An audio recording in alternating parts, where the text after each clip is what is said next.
Hello, and welcome back to 365 Days with mxmtoon. I'm Maia, a singer, songwriter, video maker, Oakland native, and supporter of equal access to education. But you know all that.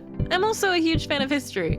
I love untold stories, gross facts, hidden secrets, and anything weird, dark, and funky from the past. So each day I'm going to share one of my favorite deep cuts with you. So let's take a look at today's story.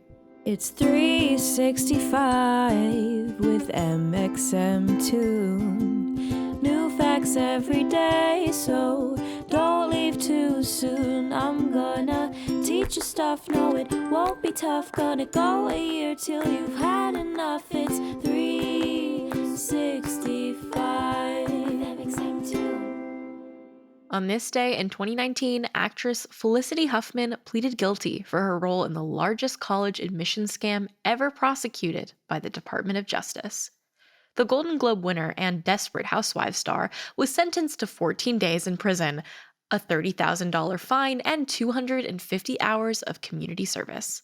Let's look back on how the scandal worked. It's no secret that college admissions are often deeply in favor of the wealthy. Think about it. Some students have private SAT tutors, while others study for the tests themselves. Some students spend their after-school hours in extracurriculars, while others work a job or take care of younger siblings. It's not uncommon for families to donate large sums of money to colleges in hopes that it will increase their child's chances of being admitted. But this college admission scandal was even more extreme, exploiting this broken admission system on a massive, criminal level. It started with William Rick Singer, a college counselor and an author of books about college admissions. Beginning in 2011, he organized an elaborate scheme to help wealthy parents buy their children's way into top universities.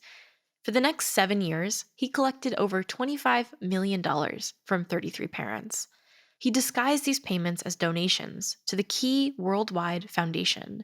This organization was supposed to be a nonprofit helping fund dental care for children in Cambodia, but in reality, it was a front for Singer's money laundering scheme.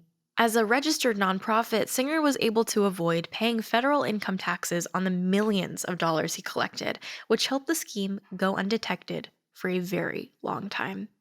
Once he had the money, Singer would bribe psychologists to falsely diagnose students with learning disabilities.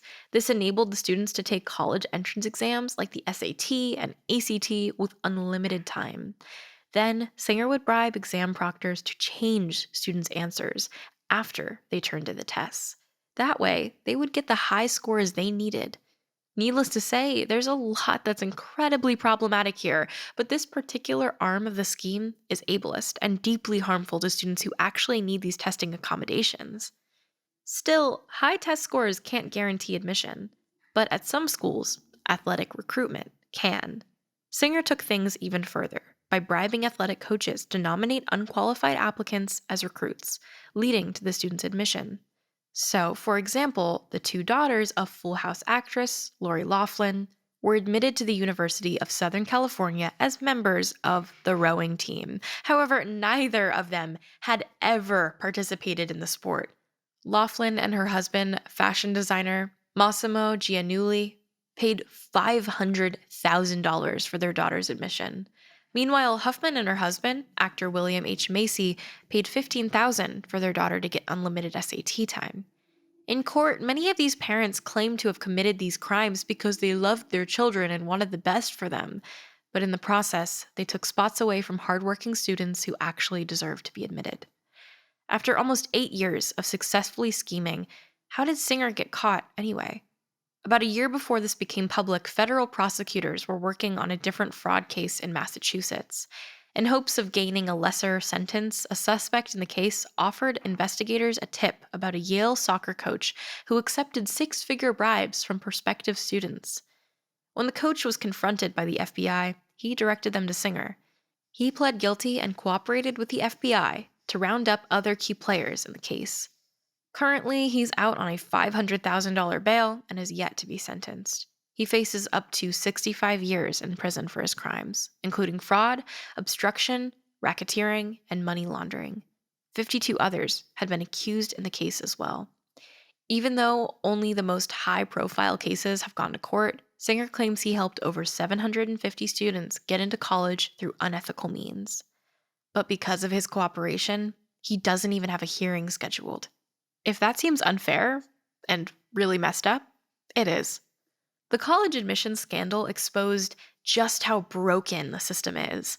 Applying to college is stressful. You're a teenager, you're still figuring out who you are, and it feels like everything you've ever done is being put under a microscope while you're waiting to hear if a school thinks you're good enough. But the SAT doesn't measure how smart you are, it measures how good you are at taking that specific test. The fact of the matter is that if you work hard, you can thrive at any college. And hey, if going to college isn't right for you, that's totally fine too. You can forge your own path. Now let's talk about music. Today, in 1767, Wolfgang Amadeus Mozart's first opera, Apollo and Hyacinthus, premiered in Salzburg. In 3 acts, the opera is based on Ovid's Metamorphosis and recounts tales of Hyacinth and Apollo from Greek myth. Mozart was only 11 years old at the time, and while this may have been his first opera, this was far from his first ever performance. When he was 6, he began traveling Europe, performing in front of royalty as a child prodigy. He was really that good. There's a reason that we still remember him hundreds of years later. And now for our final segment of the day, I'm going to be going into my own photo archives to see what I was up to on a May 13th in my life. And I can promise you it's not nearly as exciting as whatever Mozart was doing. On May 13th, 2019, I had a bunch of my followers change their Twitter profiles to look exactly like mine. And my mentions for the entire day were just Maia and 3 others like to reply to your tweet. Maia and Maia like to reply to your tweet. Maia liked to reply to your tweet. Maia liked your tweet. Maia followed you recently, along with Maia and Maia.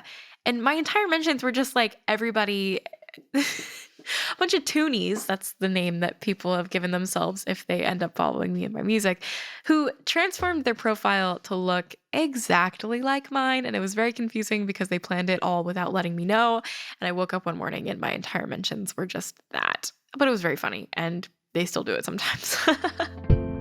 Thanks for going back in time with me, and remember to subscribe wherever you listen to podcasts. You can come back tomorrow for more stories from the past.